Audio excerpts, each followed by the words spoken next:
პარლამენტის ადამიანის უფლებათა დაცვის თავმჯდომარე სოფო კილაძე ევროპის ახალგაზრდული ასოციაციის გენერალური ასამბლეის მონაწილეებს პროექტის ადამიანის უფლებათა სამიტი 2018-ის ფარგლებში შეხვდა. ქართველი მუსიკოსისა და მომღერლის ირაკლი ჩარკვიანის ავტობიოგრაფიული რომანი გერმანულ ენაზე გამოიცემა. საქართველოში არსებული საბჭოთა არქიტექტურა ხშირად მოქცეულა მსოფლიოს წამყვანი ტელევიზიების, გაზეთებისა თუ ვებგვერდების ყურადღების ცენტრში, ამჯერად საქართველოზე CNN-ი წერს.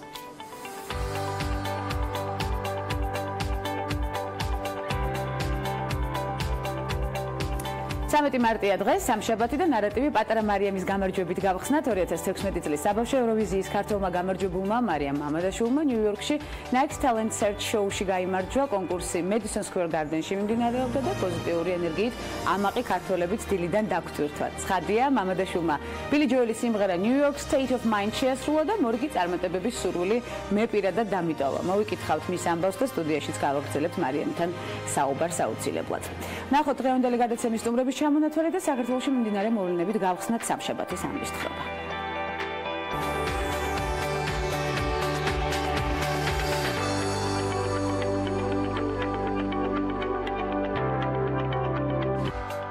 ჟურნალისტის ინსპირაცია და შედეგზე ორიენტირებული გეგმები მთაში. საქმის წარმატება კეთილი მიზნებისთვის. ნინო ხაჟუნიას სამშაბათის ნარატივით გადაცემის ფარგლებში. მონტენეგროში გამართულ მსოფლიო კონგრესზე ახალგაზრდა სოციალისტების წარმომადგენელი მსოფლიო ახალგაზრდა სოციალისტების საერთაშორისო კავშირის გენერალურ მდივნად აირჩიეს. ანა ფირცხალავა გადაცემის სტუმარია. ეს ქალების ნარატივია. გვანცალ ახიცესთან ერთად.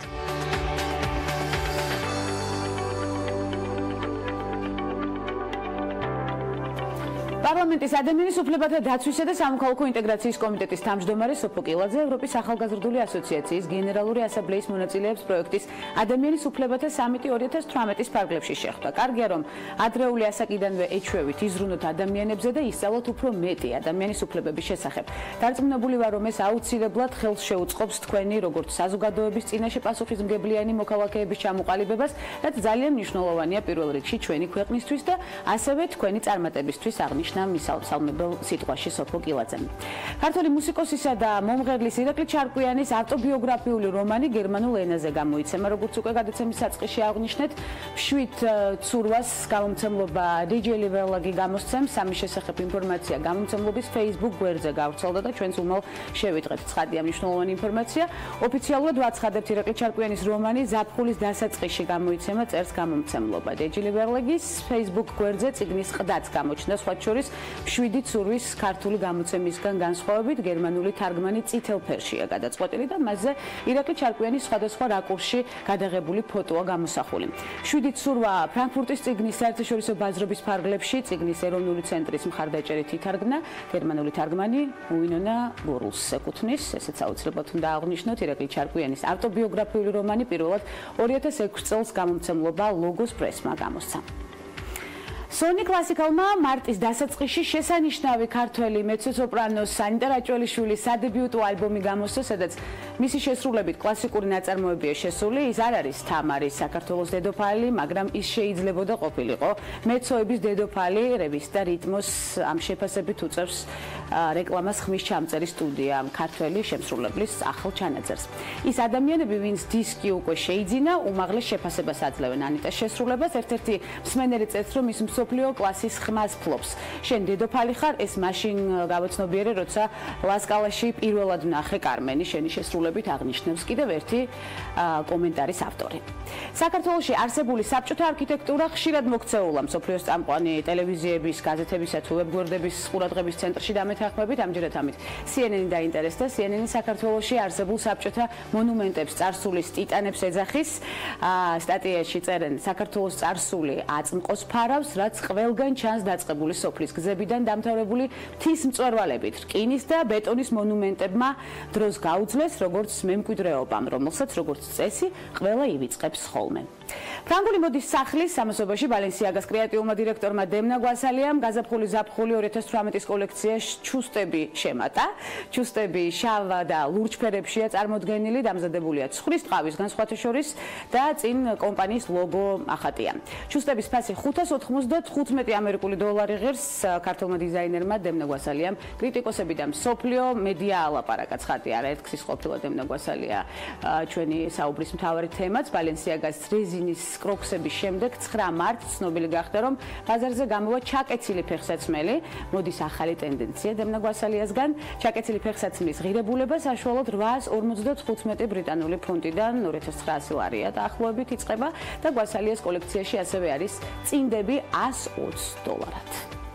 მორიგი მნიშვნელოვანი და საინტერესო ინფორმაცია Forbes-ი წარმოგვიდგენს 7 ყველაზე ტრენდულ და ინოვაციურ smart საათებს წამყვანი ბრენდებისგან, ეგრეთ წოდებული smart საათების თამაში რა ფუნქციებით აუმჯობესებენ ბრენდები მაჯის საათებს, როგორია მათი ფუნქციონალური დატვირთვა და უნივერსალური დიზაინი, ვნახოთ კესო კაციტაძის სიუჟეტში.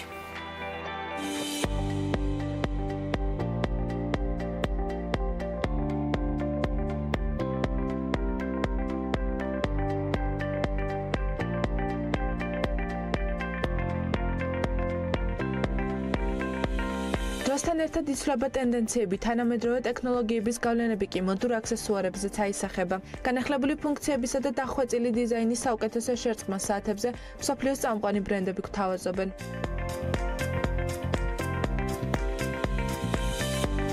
მიუხედავად იმისა, რომ ტომი ჰილფინგერის TH-24 მეშვიდედი მოდელის smart საათი ძალიან გავს მის კლასიკურ ანალოგს.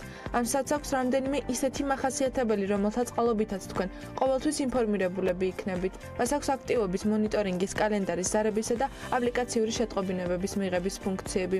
ტომი ჰილფინგერის smart საათი მუშაობს როგორც Android-ზე, ასევე iOS-ის მობილური კავშირის სისტემაზე.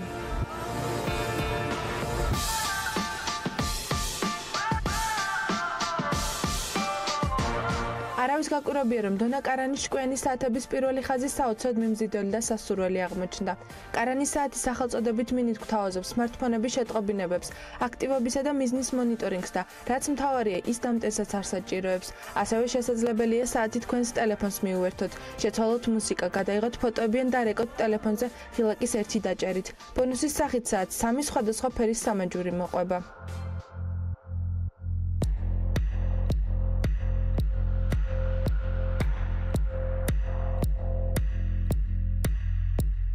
როგორც მოსალოდნელი იყო, ლუი ვიტონმა შექმნა ყველაზე ძვირადღირებული და ელეგანტური smart საათის სახელწოდებით Timber Horizon, რომელიც ძალიან საქმიანი მოგზაურებისთვისაა გათვლილი. smart საათების სტანდარტული მახასიათებლის გარდა ლუი ვიტონის საათს წვდომა აქვს ფრენების განრიგზე, მათ შორის აეროპორტიდან გამგზავრების, ტერმინალის, გასასვლელის, შესაძლო შეფერხებისა და თვითმფრინავის დაჯდომის დროსთან დაკავშირებულ ინფორმაციაზე.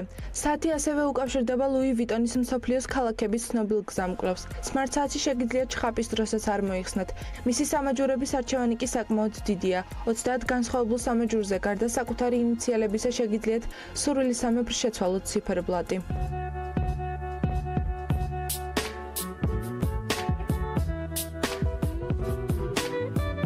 მაიკლ კორსი კიდევ ერთი ცნობილი დიზაინერია, რომელიც 2007 წელს smart საათების თამაშს შეუერთდა. მოვარდის Pro Crossfire smart საათს სახელწოდებით ბრეჩოუ ახასიათებს არა მარტო საოცრად ელეგანტური სტილი, არამედ წვდომა სოციალურ მედიაზე, ტექსტურ და ელექტრონულ შეტყობინებებზე, ფიტნეს მონიტორინგსა და Google-ის ხმოვან აქტივაციაზე.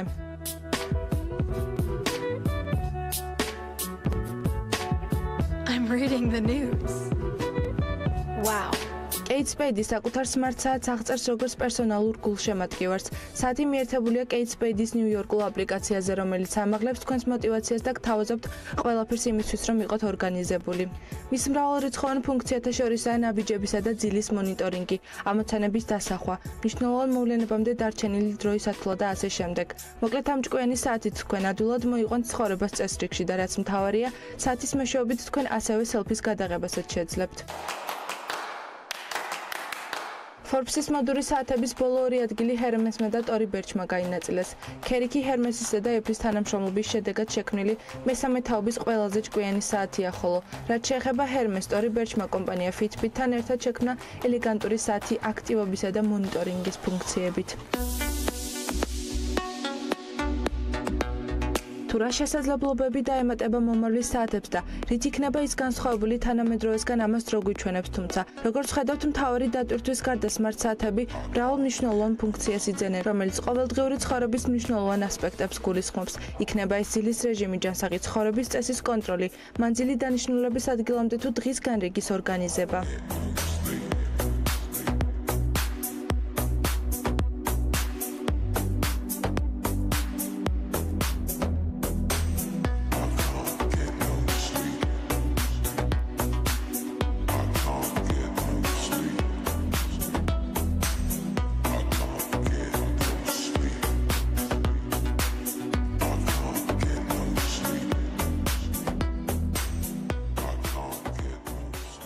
დიდი მადლობა კესო კაციტაძეს ძალიან საინტერესო სიუჟეტისთვის smart საათები ნამდვილად მნიშვნელოვანია და ჩვენ არაერთხელ გქონია ამაზე ინფორმაცია და კიდევ გავაგრძელებთ საუბარს. ცხადია, რამდენიმე წუთის წინ გახდა ცნობილი, რომ თბილისის მერია წყვეტს კონტრაქტს City Park-თან.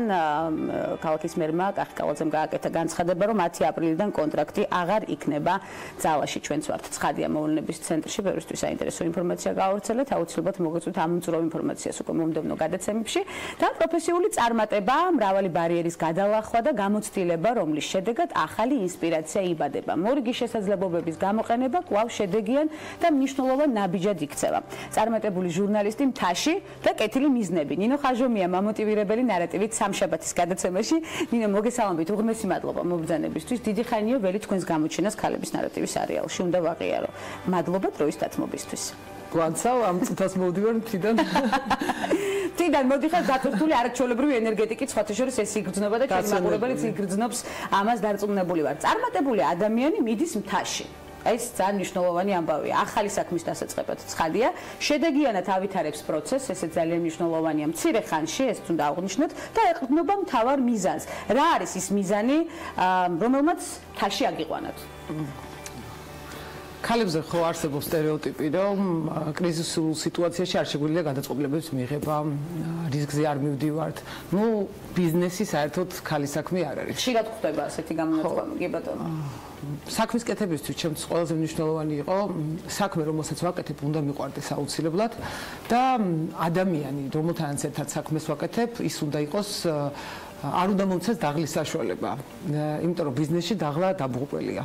ხო, ნუ მთაჩემი ინსპირაცია აწლებია, სულ მთაში ვარ და როგორც კი გამოჩნდა ადამიანი ჩემს ცხოვრებაში, რომელიც ყველა ჩემს გიჟურ წამოწყებას ესე სტაბილურად მშვიდად მიიღებდა.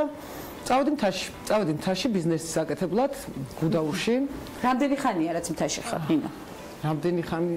ნოემბრიდან დაწყებული ვარ მთაში, იმიტომ რომ ნოემბერში დავიწყეთ მშენება და ეს იყო რაღაც წარმოუდგენლად რთული პროცესი, იმიტომ რომ გუდაურში უკვე თოვლი იყო და ვაშენებდით 3030 მეტრზე ზღვის დონიდან, სადაც აი ყველაფერი ხან კესბორელი თავ გქონდა, ხან ხელი თავ გქონდა, ხან მანქანით ყველაფერი გამოცა. უყვარს სიმაღლეები, ნინო, და მეთანხმებით არაჩვეულებრივ კადრებს ხედავ ახლა ჩვენ მაყურებელს ეცლება. საშუალება მამოტივირებელი კადრებია ნამდვილად და ძალიან ლამაზი გარემო, რომელშიც კიდევ უფრო მეტი ინსპირაცია იბადება. ცხადია, სამუშაო პროცესი საკმაოდ დამტვირთველი, თუმცა მიუხედავად ლამაზი კადრებისა და არაჩვეულებრივი გარემოში, თოვლში, სიცივეში და არც თუ ისე კომფორტულ გარემოში. ალბათ, სწორედ სამუშაო თვალსაზრისით ეს თქვენგან უნდა გავიგოთ და მივიღოთ ინფორმაცია. ბიზნესის აწყობა სწორედ ამ ვითარებაში. რა პერიოდი დასჭირდა კაფეს შექმნას და ამ სილამაზეების ჩამოყალიბებას? 15 ნოემბერს დავიწყეთ შენება. 3 თებერვალს გავხსენით უკვე კაფე. აი, ასე მარტივად, მოკლე დროში შეძელით ყველაფერი. ვინ გეხმარებოდათ? მე ვიცი, რომ თქვენი შვილი იყო აქტიურად ჩართული პროცესებში. ჩემი შვილი ჩართო ბოლო პერიოდში, პრინციპში აი მე და ჩემი მეგობარი, რომელიც ჩემი პარტნიორია, ვაშენებდით ნოემბრიდან მოყოლებული. მე მიწევდა ჩამოსვლა, იმიტომ რომ გარდა ბიზნესისა მე მაქვს ოჯახი და ქალებზე კიდევ ეს დამატებითი ტვირთი არის, რაც უნდა გაითვალისწინონ. მამაკაცებმა ჩვენ უფრო ბევრ ამას ვაკეთებთ ბიზნესთან ერთად ოჯახსაც ვულით. ნოემბრიდან მოყოლებული მე ვარ გუდაურში, ჩემს მეგობართან ერთად, ვისთანაც ერთად ეს ბიზნესი დავიწყეთ და 3 თებერვალს შევძელით რომ გაგვეხსნა, იმიტომ რომ წელს თულმა გვაცალა, საძირკველი ჩაგვაცხმევიდა, მაგრამ მე უკვე ძალიან მძიმე პირობებში გვიწევდა მუშაობა. ნინო, ადგილობრივები თუ ყავთ დასაქმებული, აი საინტერესო ადგილობრივების დასაქმება რამდენად ხერხდება, ქალების დასაქმებაზე მინდა გავამახვილო ყურადღება. ჩემი მამოტივირებელი იყო რომ ამ ბიზნესში მაქსიმალურად ბევრი ადგილობრივი დამეკავებინა. ამ წუთას არის დასაქმებული მხოლოდ ერთი ჩემი მეგობარი, ვაჟა, ადგილობრივი და მინდოდა ბევრი ქალი გამესაქმებინა, თუმცა ეს აღმოჩნდა შეუძლებელი. რატომ? რატომ? იმიტომ რომ როცა ცხოვრობ თაში, თქვა ხადას ხეობაში, სოფელ წერეში, ყავს შვილები, ყავს ოჯახი. არ არის არანაირი პირობა, რომ თქვათ ბავშვები მიიყვანო ბაღში, ის გამოთავისუფლებული დრო დაუთმო, შენს კარიერულ წინსვლას, გავითარებას, საკუთარი შემოსავლის მიღება შეძლო, ხო? ძირითადად ქალები მთაში სხედან სახლში ულიან ოჯახს, ულიან ოჯახურ მეურნეობებს და მათ არ აქვთ იმდენი დრო, რომ დასაქმდნენ. თუმცა სურვილი თუ გამოუხატავთ, ნინო. სურვილი არის, მაგრამ დრო არ აქვს და ხელშეწყობაც არ აქვს ამისთვის. თუმცა თქვენი მთავარი მიზანი, ერთ-ერთი მთავარი მიზანი იქნება სწორედ ადამიანების დასაქმება მთაში, ქალების გაძლიერება, მიემართება ქალების გაძლიერება ყველაზე მნიშვნელოვანია მთაში და ეს არ არის პროექტი, რომელსაც ვასრულებ, იმიტომ რომ ზაფხული მოდის, ჩემთვის ნებისმიერი ახალი გამოწვევა ვიცი, შეჩვეული ვართ.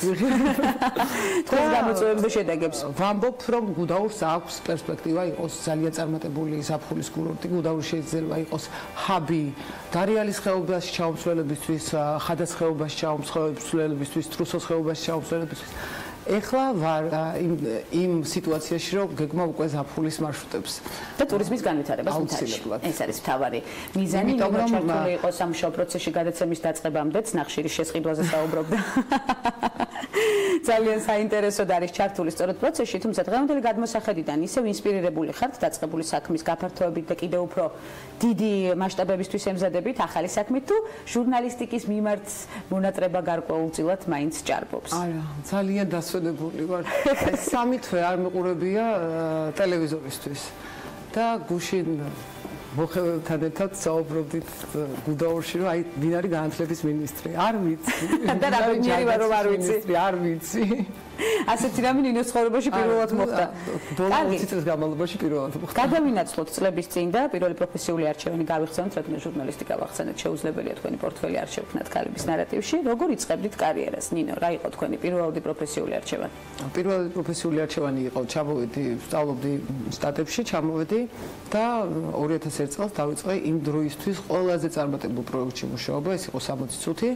მახსოვს იმდენად ძნელი იყო ჩემთვის, ხო, ამერიკიდან ჩამოვედი სუქანი, მოწესრიგებული ფუმფულა გოგო, და საღამოს რომ მიმქონდა რაღაც 500 გვერდი საბუთი, რაც უნდა წამეკითხა სახლში და ვერ ვჭამდი, ვერ სვავდი, იმიტომ რომ ინტერვიუსთვის ვმზადებოდი, აი რაღაცა კვირაში ვიკლებდი 7 კილოს.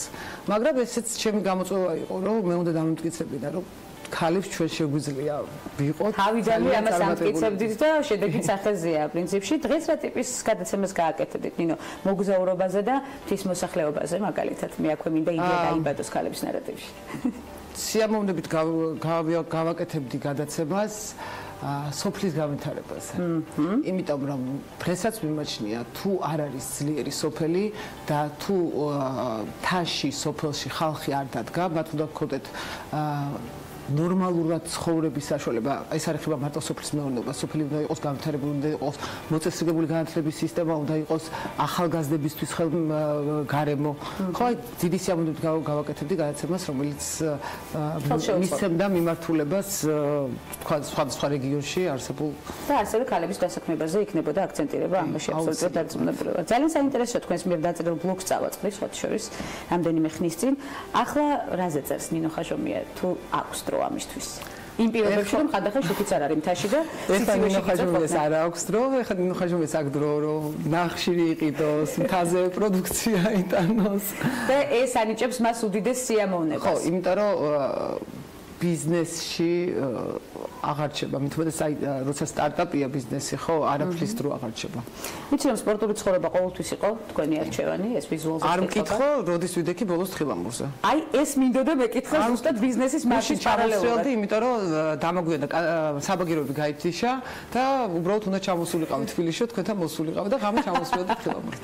ჩამოსვლიანებით გაზრდით რატომ გაითიშა საბაგიროები შუქი წავიდა? არა, 5 საათზე ითიშება საბაგირო, იქეთ ვერ გავთვალეთ დრო. მე 330 მეტრზე ვარ ზღვის დონიდან და ამიტომ იქ მხოლოდ საბაგიროთი თუ მოხვდებით, სხვანაირად 3030 მეტრის ზღვის დონიდან სიცივე, ბუნების განსაკუთრებული შეგრძნება. მე მაინტერესებს თქვენი საომავლო გეგმები კიდევ ყოველთვის კრეატივზე ორიენტირებული ნინო ხაჟუმიას, რომელიც დარწმუნებული ვარ კიდევ სიახლეებს შემოგთავაზებს და ეს იქნება განხილვის საგანი ქალების ნარატივში. აი ბუნებაში მაგალითად წიგნის წერის ინსპირაცია არ გებადებათ? ბუნებაში მებადება არა. ჯერჯერობით არ მებადება? ბუნებაში ბუნებით ყოფის ინსპირაცია. კიდევ სათხედოთ ინსპირაციას არსებული კრეატივის ფონზე მაშინ.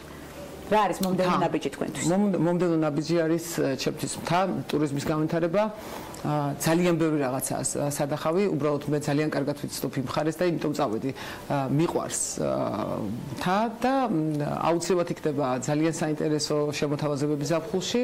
ეს იქნება ისეთი მარშრუტები, რაც აქამდე არ არის, მით უმეტეს ქართველი ტურისტისთვის ცნობილი. და ქართველებისთვისაც სიურპრიზი იქნება და უცხოელი ტურისტებისთვისაც. უცხოელი ტურისტებისთვისაც. ჩემი შვილი მუდმივად მევძვის, რომ აი ჩემები ისვენებენ რაღაც იტალიაში, რაღაც შვეიცარიაში. დედი, საქართველოში არის ძალიან ბევრი რაღაც სანახავი. და მოდი ჯერ საქართველოს განახებ და შვეიცარიაში, ანტალიაში და სვეცკი ადგილებზე თვითონ წადიმენ.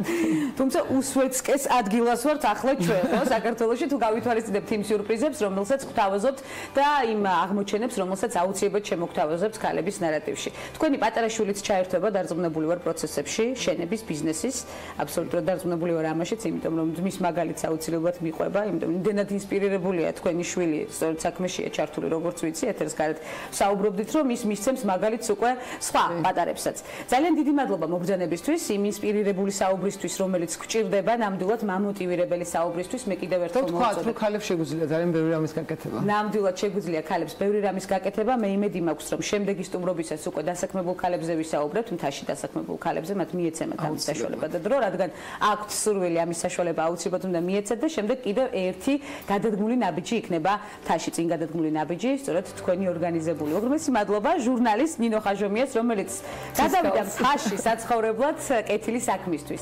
საინტერესო ნარატივისთვის უღრმეს მადლობას უხდით მას. ველით კვლავ ქალების ნარატივის სერიალში მცირე სარეკლამო ბლოკის შემდეგ უკვე უცხოეთში განვითარებული მოვლენებით ბრუნდებით. მორიგ საინტერესო სტუმართან ერთად დაგველოდით.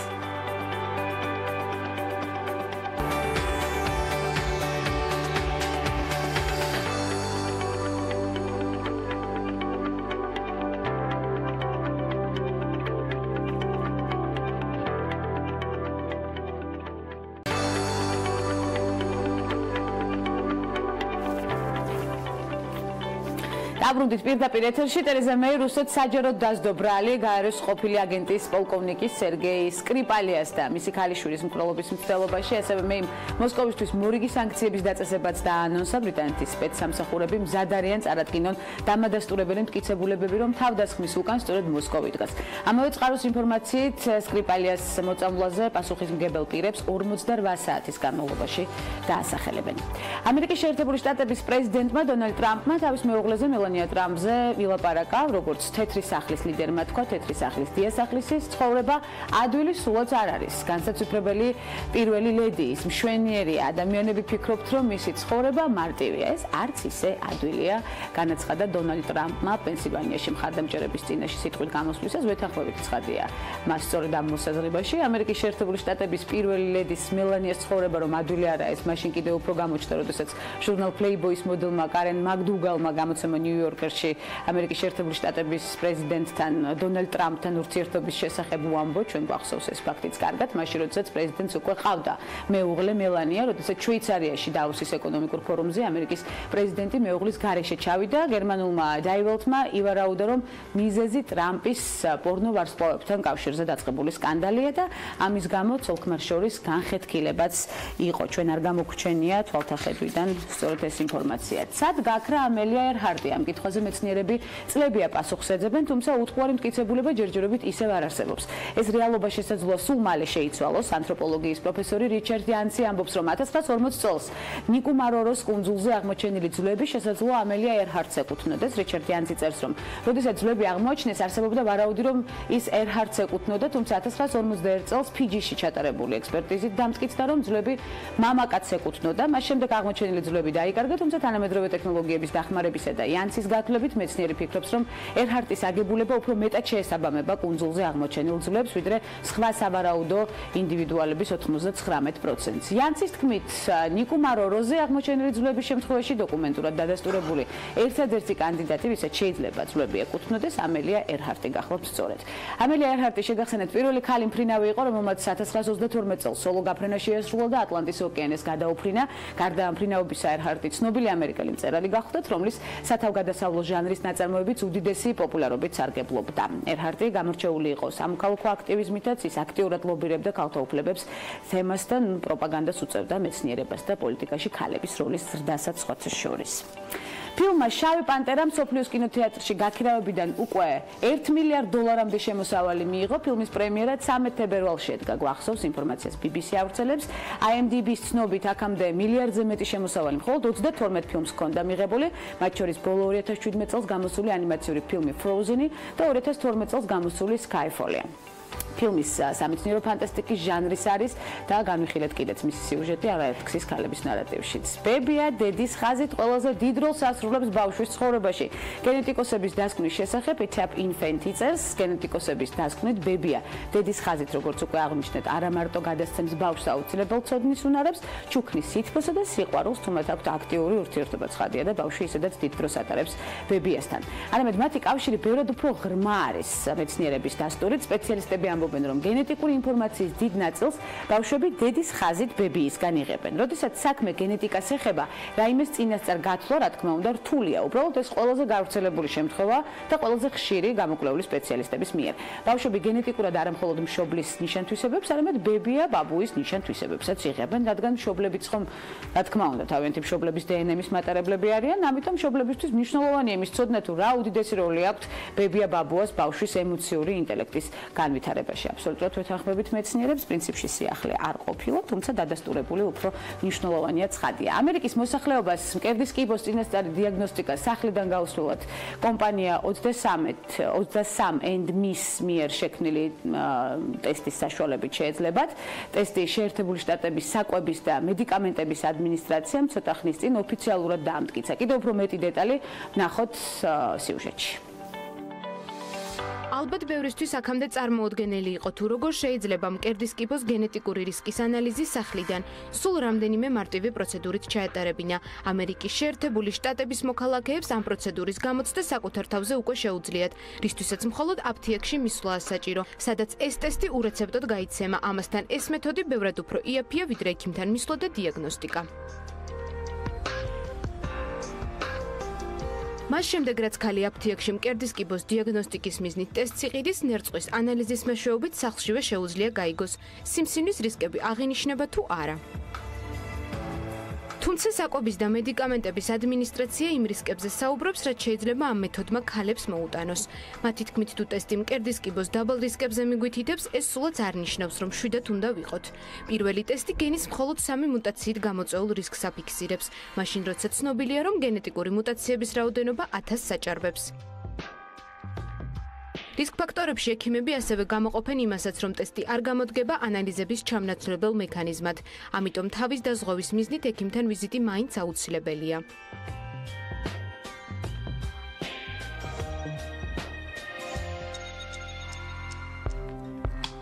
მკერდის კიბო ამერიკელ ქალებში გარდაცვალების მიზეზებს შორის რიგით მეორეა. კიბოს ამერიკული საზოგადოება ვარაუდობს, რომ წელს შეერთებულ შტატებში სულ ცოტა ძუძუს კიბოს 260,000 ახალი დიაგნოზი დაისმება. შესაბამისად, ამ დაავადებაზე მუშაობა აქტიურ რეჟიმში კვლავ მიმდინარეობს.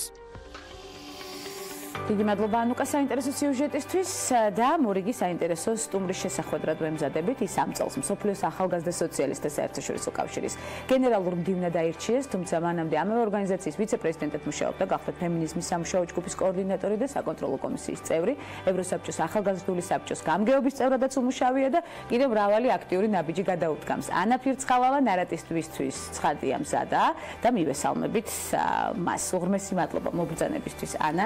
მე გაკვირვებული ვარ ფაქტობრივად აი თქვენს მონაცემებს ვკითხულობდი ვეცნობოდი სანამ თქვენ მობრძანდებოდით გადაცემაში ქალების ნარატივი და ამ პატარა ასაკში ამხელა წარმატების მიღწევა თანაც ისეთ საპასუხისმგებლო ორგანიზაციებში სწორედ ხელმძღვანელ პირად მუშაობის გამოცდილებით რომ ნამდვილად ვფიქრობდი ნეტო რამდენი წლისაა ანა თქო პირდაპირ ეთერში ცხადია არ გისვამ შეკითხვას მაგრამ მაინც ვიტყვი რომ პატარა ასაკში მიაღწიეთ საკმაოდ დიდ წარმატებას. ბასკეთის უნივერსიტეტში მაგისტრატურაზე გენდერის და ფემინიზმის კვლევების განხრით მიიღეთ გამოცდილება, ესეც ძალიან მნიშვნელოვანია განსაკუთრებით ჩემი გადაცემისთვის და აუცილებლად უნდა შევეხო ამ თემას ცოდნა და ხერხი, რომელიც საქართველოში ჩამოიტანეთ და რეალიზებას ახერხებს. სწორედ ეს მიმართულება მაინტერესებს ამდენი ხნის განმავლობაში. მოგესალმებით, მადლობა რომ მომიწვიეთ ქალების ნარატივში, მნიშვნელოვანი გადაცემაა და რაც შეეხება ჩემ გამოცდილებას და ჩემ წარსულს, განათლებას და საქმიანობას, ბასკეთის უნივერსიტეტი ახსენეთ, წავედი მაგისტრატურაზე, იმიტომ რომ საქართველოში მუშაობდი ამ თემებზე, გენდერული თანასწორობის თემებზე, პროექტებში ვიყავი, სხვადასხვა პროექტებში ჩართული, მაგრამ ხვდებოდი რომ აკლდა რაღაცა თეორიული გამოცდილება, ცოდნა ამ მიმართულებით და ორი კურდღელი ერთად დავიჭირე, იმიტომ რომ ესპანურს სწავლობდი მანამდე უნივერსიტეტში, თან მაინტერესებდა გენდერული თანასწორობის და ფემინიზმის მიმართულება და კვლევები და ნახე ეს მაგისტრატურა, მოვიპოვე დაფინანსება გრანტი და წავედი ესპანეთში. ეს იყო ყველაზე საინტერესო ერთი წელი ცოდნის მხრივ, იმიტომ რომ ეს იყო გარემო, სადაც საშუალება მოგვეცა ძალიან ბევრ თეორიულ ფემინიზმის თეორიულ მხარეს გავცნობოდით, მაგრამ ყველაზე მთავარი თქვენაც ახსენეთ ამ ცოდნას როგორ გამოიყენებ პრაქტიკაში და საქართველოში დაბრუნების შემდეგ და არა მარტო საქართველოში დაბრუნების შემდეგ ჩემ საქმიანობაში ძალიან მადგება, იმიტომ რომ როგორც ჩემი ორგანიზაცია UC, რომლის გენერალური მდივანიც ვარ, ჩვენ მუშაობთ ამ ფემინიზმის თემებზე, სამუშაო ჯგუფიც გვაქვს, რომლის კოორდინატორიც ვიყავი და აი ამ ცოდნას და თეორიებს უშუალოდ პრაქტიკებში და პროექტებში ვერგავთ ხოლმე და აი ამაში ვიყენებ ჩემ გამოცდილებას. ის მიღებული გამოცდილება მოერგოს ქართულ რეალობას, სხვა ქვეყანას სხვა მიმართულება სჭირდება. სწორედ საქართველოზე მორგებული რამდენად გაგიჭირდათ და რამდენად ბევრი ბარიერის გადალახვა მოგიწიათ მიუხედავად მიღებული ცოდნისა. ძალიან მნიშვნელოვანია კონტექსტი, რა თქმა უნდა, იქ ესპანეთში ქალთა გენდერული თანასწორობა და ქალთა ჩაბმა უნივერსალურია, ყველას გვაქვს ყველა ქვეყანაში მიუხედავად განვითარების დონისა, ყველგან არსებობს ეს პრობლემა, მაგრამ იქ ნახე, რომ ეს არის ძალიან დამოკიდებული კონტექსტზე, როგორ დანერგავ ამ ყველაფერს კონტექსტში. საქართველოში ამ მხრივ ძალიან პოზიტიური ნაბიჯები იდგმება ბოლო დროს, მაგრამ არის ძალიან დიდი პრობლემები განსაკუთრებით, აი მაგალითად ქალთა მიმართ ძალადობის, ოჯახის ძალადობის მხრივ და სწორედ აი მაგალითად რამდენიმე დღის წინ 8 მარტი იყო და ეს დღე არის იმის რომ რა თქმა უნდა აღნიშნოთ ეს მიღწევები და მიღწევები რაც ამ კუთხით გადაიდგა ბოლო პერიოდში, მაგრამ აუცილებელია გავიხსენოთ აი ეს პრობლემები, რაც დღის წესრიგში ისევ არსებობს, მაგალითად თუნდაც ეს ქალთა მიმართ ძალადობის პრობლემა, რომელიც ძალიან აქტუალურია და აი ამ მხრივ აუცილებელია რომ ვიმუშაოთ ყველამ აქტიურად და ნახოთ გამო. თქვენ არ აკლებთ ამას ძალებს ნამდვილად. ანა, მნიშვნელოვანია, როცა სოფლიო ახალგაზრდა სოციალისტთა საერთაშორისო კავშირს ქართველი გენერალური მდივანი ყავს, ეს მე კიდევ ერთხელ ხაზგასმით უნდა ვთქვა, რამდენად ადეკვატურად აღიქვამს ამას საქართველოს, როგორ შეხვდნენ ქართველები მსოფლიო აღიარებას. ხო, პირველად არის რომ თქვათ UC-ს ამ ახალგაზრდულ ორგანიზაციას ყავს ქართველი გენერალური მდივანი, მანამდე იყო ყველა გენერალური მდივანი გერმანია, შვედეთი, იტალია, ესეთი დასავლეთ ევროპული ქვეყნებიდან, ჩრდილოეთ ევროპული ქვეყნებიდან და მოხდა ისე რომ მეც ამირჩიეს, მაგრამ სიმართლე რომ ვთქვა, დიდი გამოხმაურება საქართველოში არ მოყოლია, რა თქმა უნდა, იმ წვემ რომელიც მიცნობს და ჩემ მეგობრებმა აიტაცეს ეს ამბავი და დაუხარდათ რა თქმა უნდა და ცდილობენ რომ თქვათ ვიზიბილიტი ეს ჩემი ხილვადობა გაზარდონ, მაგრამ სიმართლე რომ თქვა დიდად საქართველოში ამ ამბავს არ მოყოლია გამოხმაურება. დიდად არ ჩემი პრინციპში ეს ამბავი. შეიძლება ჩემი ბრალიც არის რომ მეც არ ვცდილობ ახლა. დღეს ფართო საზოგადოება გაიგებს ამ მნიშვნელოვანი ნაბიჯის შესახებ, თუმცა თქვენ არ გაკლდათ აქამდეც მნიშვნელოვანი ნაბიჯები და ძალიან სერიოზული და მნიშვნელოვანი პროექტები, სწორედ ამაზე მინდა გავამახვილო ყურადღება. პირველი, რასაც ყურადღება მიექცევა თქვენგან ახალი თანამდებობის გათვალისწინებით. 1 თვეა დაახლოებით, რაც თანამდებობაზე ხართ დანიშნული. რა იქნება თქვენი პირველი საქმე ამ ორგანიზაციაში? 1 თვეა ორგანიზაციაში ვარ და ორგანიზაცია არის მთავარი ოფისი აქვს ვენაში, ავსტრიაში, ანუ ჩემი ერთ-ერთი ყველაზე პირველი ნაბიჯი რაც არის რომ დავფუძნდი ავსტრიაში, ეს საკმაოდ რთულია საქართველოს მოქალაქისთვის, აქ ნებართვა გჭირდება სამუშაო, ცხოვრების ასე შემდეგ, რასაც აი ამ ეტაპზე ვარ ახლა რომ გავდივარ ამ ბიუროკრატიულ პროცედურებს. და შემდეგ უკვე დაგეგმილი გვაქვს ბევრი ღონისძიებები მსოფლიოს მასშტაბით, იმიტომ რომ ეს არის მსოფლიო გლობალური ორგანიზაცია, ჩვენ წევრები გვყავს სხვადასხვა ქვეყნებიდან. მაგალითად, სულ რამდენიმე ხანში მივდივარ მალაიზიაში, ჩვენი პროექტის განსახორციელებლად, ჩვენ გვაქვს დაგეგმილი ღონისძიებები უკრაინაში, შავი ზღვის აუზის ქვეყნების წარმომადგენლების შეხვედრა და ასე შემდეგ. ანუ გაწერილი გვაქვს უკვე 1 წლის კალენდარი, რომელზეც მუშაობაც უკვე დაწყებულია. და ჩვენ პერიოდულად მოგვეწყვი ინფორმაცია სანამშებს, უფრო დარწმუნებული ერთ-ერთი მთავარი თემა იქნება მიმდინარე სიახლეებში სწორედ თქვენი აქტივობები. მე როგორც ხვდები, თვითმფრინავში ცხოვრება მოგიწევთ და აქამდეც გიწევდათ. რას აკეთებთ მაშინ, როდესაც თვითმფრინავში ხართ? თვითმფრინავში ყველაზე ხშირად რასაც ვაკეთებ, არის ძილი, იმიტომ რომ საკმაოდ მაკლია, იმის გამო არის დროის სხვაობების გამო სხვადასხვა ქვეყნებს შორის, ასე რომ ეს არის ძალიან მიყვარს ფრენა, ადრე არ მიყვარდა, მაგრამ ამ ბოლო დროს შემიყვარდა, ანუ ეს არის სივრცე, სადაც არ არის უმეტეს თვითმფრინავებში, არ არის ინტერნეტი, სადაც არ მომდის, თქვა დღეში 50 იმეილი, დასწრების საშუალება გვეძლევა იმის ფუფუნება, რომ თქვა არ ვიყო ჩემ ლეპტოპზე დამოკიდებული და დავისვენო, ან წავიკითხო, ან დავიძინო, ანუ ჩემი არ გამოდის. ნამდვილად, სწორედ ამიტომ დავსვი ეს კითხვა გადატვირთული სამუშაო გრაფიკის ფონზე, time management-ი, როგორ აგვარებს ამას თავად ანა ფირცხალავა. მსოფლიო მაგალითები გაქვთ, თავად ხართ ჩართული ნებისმიერი ამოცანის ამოხსნის პროცესში, უკვე წლებია, სწორედ ამას მინდა ხაზი გაუსვა. რა პროექტებზე მუშაობთ დღეს საქართველოში? როგორც ახსენეთ, საზღვრებს გარეთ მოგიწევთ ახლა უკვე პროექტების განხორციელება, იმიტომ რომ საერთაშორისო ორგანიზაციაში მუშაობთ, თუმცა საქართველოში რა პროექტებს ახორციელებთ დღეს ამ ეტაპზე?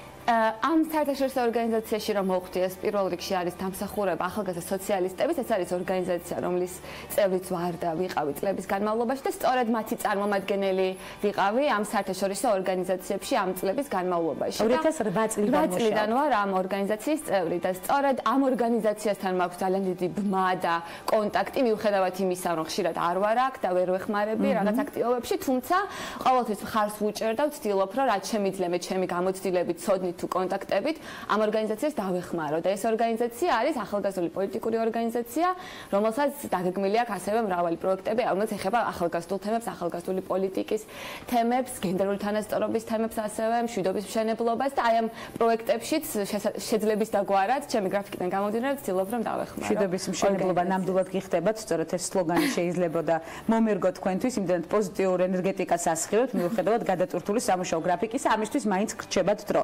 არაფორმალური განათლების ტრენერი ხართ, ამასაც მინდა ხაზი გაუსვა, რა გამოწვევების წინ დგას საქართველოს დღეს ამ მიმართულებით. თავარი ღირებულება სტუდენტებთან ურთიერთობის ესანა. არაფორმალური განათლება გულისხმობს ინტერაქციული მეთოდების დანერგვას, თქვათ, განათლების პროცესში. ძალიან ხშირად, რა თქმა უნდა, ფორმალური განათლება ძალიან მნიშვნელოვანია, რომელსაც თქვათ ვიღებთ უნივერსიტეტებში, სკოლებში, მაგრამ ამას გარდა არსებობს ცენტრები, თქვათ, ევროპაში, სკოლები, ძირითადად ახალგაზრდებისთვის, სადაც მათ შეუძლიათ მიიღონ განათლება კონკრეტულ საკითხთან დაკავშირებით, არაფორმალური მეთოდების დაკავშირებით.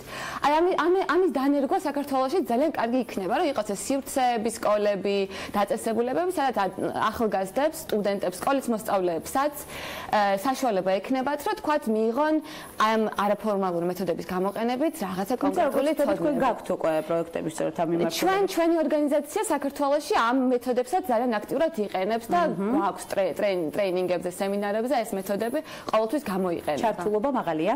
ძალიან. განსაკუთრებით ბოლო დროს ახალგაზრდები, სტუდენტები და გინდათ სკოლის მოსწავლეები ცდილობენ რომ ძალიან აქტიურები იყვნენ ჩართულები საზოგადო ცხოვრებაში და აქტიურად მოდიან მონაწილეობენ ჩვენ. ანა, რა მოგცათ ყველაზე მეტი გამოცდილება პატარა ასაკში სხვადასხვა პოზიციაზე წარმატებული ნაბიჯების გათვალისწინებით? ნამდვილად, როგორც საწყისში აღნიშნეთ, დიალოგი ძალიან ბევრ მნიშვნელოვან პროექტს ახორციელებთ და ძალიან ბევრ მნიშვნელოვან ორგანიზაციაში მუშაობთ, მიუხედავად პატარა ასაკისა და როგორი იქნება უკვე მომდევნო ნაბიჯები ანა ფირცხალავასთვის?